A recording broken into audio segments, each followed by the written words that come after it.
Assalamualaikum warahmatullahi wabarakatuh. Izin memperkenalkan diri, nama saya Nabila Chairnisa dengan NPM 231506122. Saya dari kelompok 1 PSTIB. Pada video kali ini saya akan menjelaskan mengenai bagian saya, yaitu risk register pada sistem informasi pengelolaan anggaran dan keuangan universitas.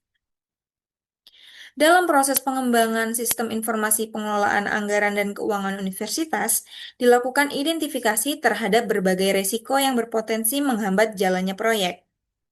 Risiko ini mencakup aspek teknis, sumber daya, keamanan, serta perubahan kebutuhan pengguna. Risk register ini bertujuan untuk memberikan gambaran awal mengenai kemungkinan risiko, tingkat probabilitas dan dampaknya, serta rencana mitigasi atau penanganan yang akan dilakukan apabila risiko tersebut benar-benar terjadi.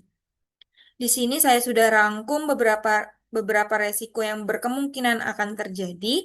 Di sini terdapat 12 risiko dengan probabilitas dampak dan level yang berbeda-beda.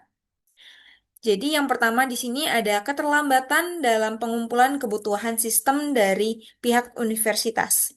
Probabilitasnya sedang, dampaknya tinggi, level resikonya tinggi, serta penanganannya ini adalah menetapkan jadwal wawancara dan validasi kebutuhan lebih awal. Gunakan komunikasi daring jika pihak terkait sibuk. Kemudian yang kedua ada terjadi kesalahan atau kehilangan data keuangan selama pengujian. Untuk probabilitasnya rendah, dampaknya tinggi, level resikonya sedang. Penanganannya, gunakan database cadangan atau backup otomatis harian, dan pembatasan akses data sensitif. Yang ketiga, ada keterlambatan penyelesaian pengembangan modul utama, yaitu anggaran dan laporan. Untuk probabilitasnya sedang, dampaknya sedang, dan juga level resikonya sedang. Penanganannya itu adalah memantau progres mingguan melalui Trello dan lakukan pembagian tugas lebih spesifik. Kemudian, yang keempat ada bug atau error muncul saat implementasi sistem. Probabilitasnya itu sedang, dampaknya itu tinggi, level resikonya itu tinggi. Untuk penanganannya, lakukan pengujian bertahap, unit test dan integration test, dan libatkan tester sejak awal pengembangannya terjadi.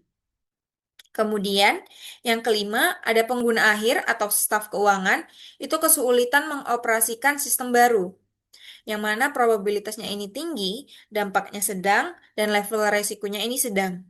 Untuk penanganannya, ini baiknya diadakan pelatihan atau sediakan panduan penggunaan serta dukungan teknis awal. Yang keenam, ada keterbatasan anggaran proyek menyebabkan fiturnya tidak selesai. Probabilitasnya rendah, dampaknya tinggi, level resikonya sedang. Untuk penanganannya, itu adalah memprioritaskan fitur utama terlebih dahulu, kemudian tambahkan fitur minor setelah sistemnya stabil. Kemudian, yang ketujuh, ada gangguan teknis pada server atau jaringan kampus. Untuk probabilitasnya sedang, dampaknya sedang, level resikonya sedang. Penanganannya ini adalah menggunakan VPS eksternal untuk sementara, kemudian siapkan mekanisme pemulihan sistemnya atau recovery plan. Kemudian yang kedelapan, ada serangan keamanan siber, yaitu malware, phishing, dan ransomware pada sistemnya.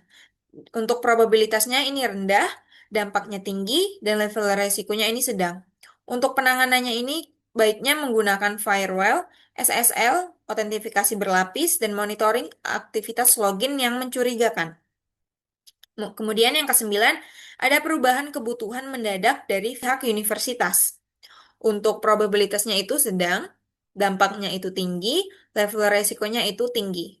Untuk penanganannya itu menggunakan pendekatan agile agar perubahannya ini bisa diakomodasi, yaitu membuat prosedur change request resmi. Kemudian yang ke-10, ada ketergantungan pada pihak ketiga atau API bank atau payment gateway yang bermasalah. Untuk probabilitasnya ini rendah, dampaknya tinggi, serta level resikonya ini sedang. Untuk penanganannya, itu menyiapkan alternatif manual sementara Lakukan perjanjian SLA dengan penyedia layanannya. Kemudian, yang ke-11 ada ketidaksesuaian kapasitas server dengan beban sistemnya, yang mana probabilitasnya ini sedang, kemudian dampaknya ini sedang, level resikonya ini sedang. Untuk penanganannya ini, lakukan uji beban atau load test, dan siapkan opsi upgrade server atau auto scaling. Dan yang terakhir, yang ke-12, di sini ada tidak patuh terhadap regulasi akuntansi dan keuangan universitas. Untuk probabilitasnya ini rendah, dampaknya tinggi, level resikonya itu sedang. Dan untuk penanganannya itu adalah konsultasikan pengembangannya dengan bagian keuangan dan hukum universitas. Kemudian lakukan audit kepatuhan rutin. Mungkin itu saja yang bisa saya sampaikan mengenai risk register pada sistem informasi pengelolaan anggaran dan keuangan universitas. Saya akhiri, wassalamualaikum warahmatullahi wabarakatuh.